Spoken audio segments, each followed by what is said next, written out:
You ever stumble across a widower profile online and feel your heart tug?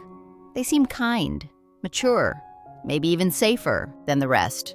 They talk about loss, about second chances, about treasuring every moment. It's touching. And if you've been alone for a while, it's tempting to believe you've found someone genuine. But what if I told you not every widower online is who they say they are?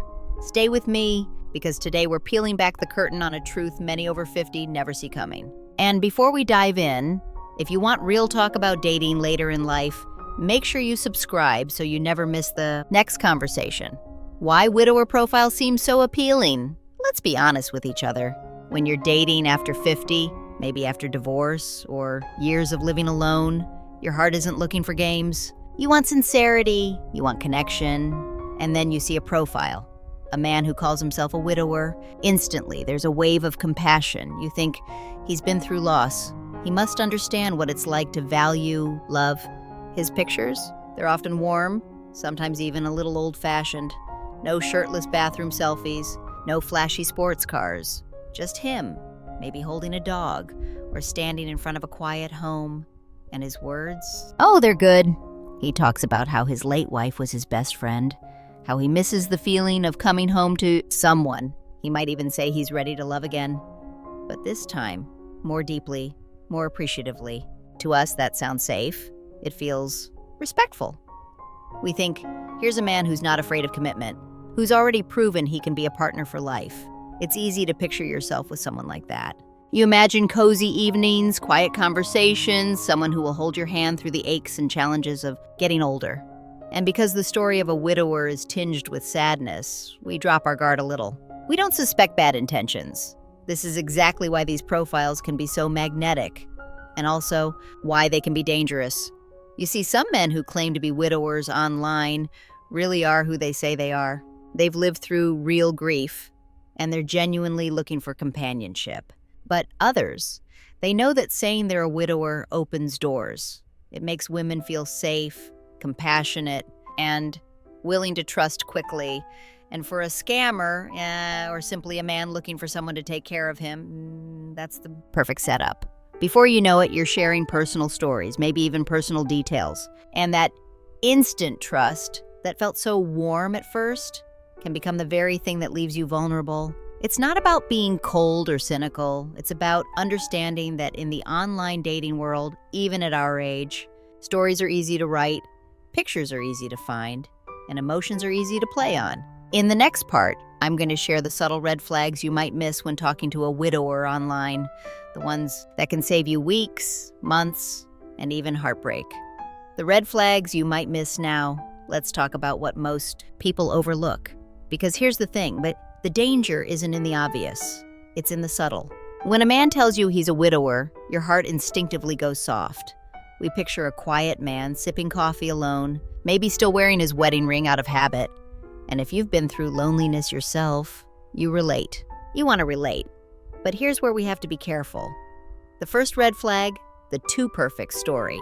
If everything he says sounds like it came straight out of a romance movie, no messy details, no complicated emotions, that's a problem. Real widowers usually carry some grief.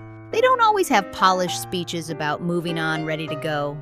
The second red flag, the speed of intimacy. Some widower profiles move fast. They tell you within days that they feel a special connection. They share deeply personal stories way too early, sometimes before you've even had a real conversation on the phone or video chat. That quick emotional attachment isn't romance. It's grooming. They're building trust at lightning speed, so you won't question them later. The third, money, but not always directly.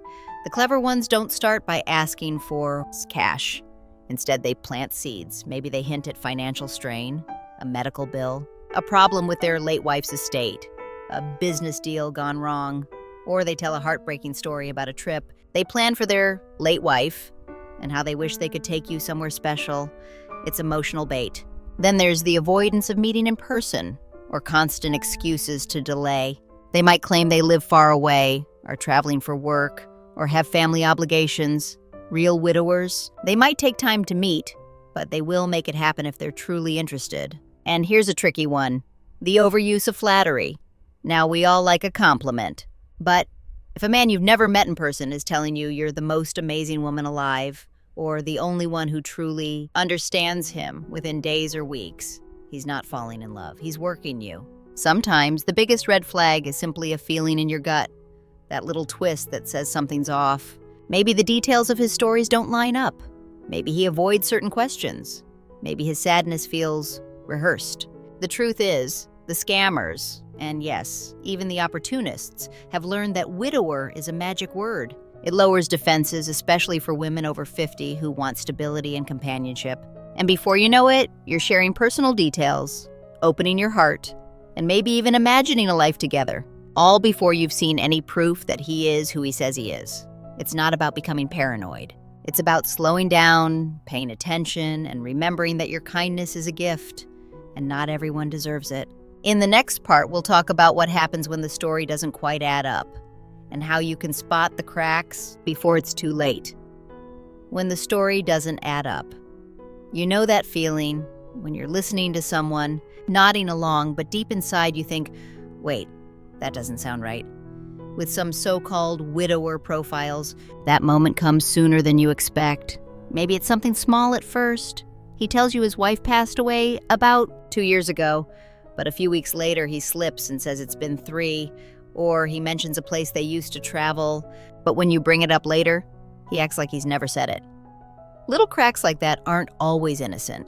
Sometimes they're the first signs you're dealing with a made-up story. One common tactic?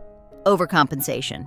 A real widower might speak of his late wife in passing, sometimes even with mixed emotions, but a fake one often piles on the praise, painting a picture of the perfect marriage. Not a single argument, not a single flaw. Why? Because it's easier to create a flawless fantasy than to risk revealing something real that can be checked. Then there's the geography shuffle. Have you noticed how some online widowers always seem to be somewhere else, working overseas, traveling constantly, living just far enough away that meeting is complicated? This is no accident. The more distance they create, the harder it is for you to verify their story or show up unexpectedly. Another giveaway? Emotional timelines that don't make sense. If someone claims to have been devastated by loss, yet within days of meeting you online, they're declaring lifelong love, you have to ask yourself, is that how grief works? Sure, people heal differently, but real healing takes time. Rushing to replace a lifelong partner with someone they've never met in person, that's not healing, that's manipulation. And let's not forget the photo problem. Ever try to ask for recent pictures together on a video call, and they always have an excuse? My camera's broken. The lighting's bad. I'm not good with technology. And I hate to say it, but sometimes those photos on their profile aren't even theirs. Here's another subtle one. Too many shared interests. It's sweet when someone likes the same things you do.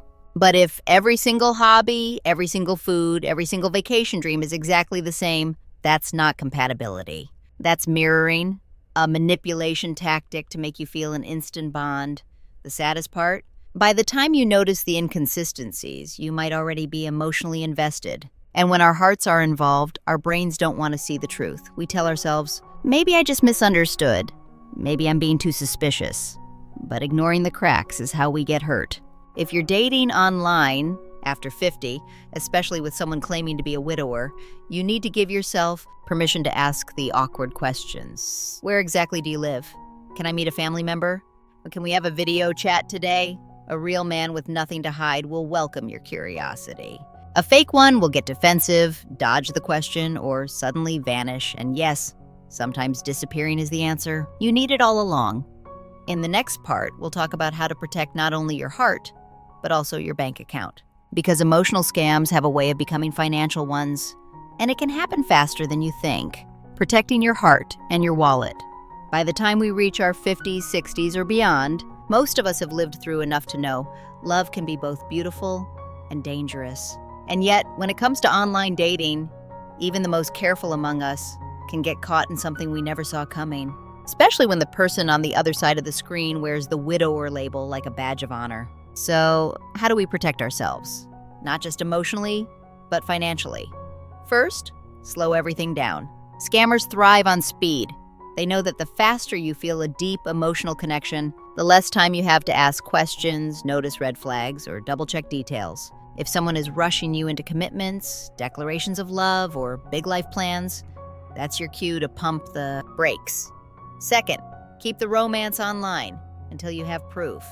This one is tricky because, yes, it's exciting to talk about meeting in person or even planning a future, but until you've seen him on a live video call, met in a public place, and verified that his story checks out, you have to treat this as just a conversation, not a commitment. Third, separate emotions from transactions. I can't stress this enough.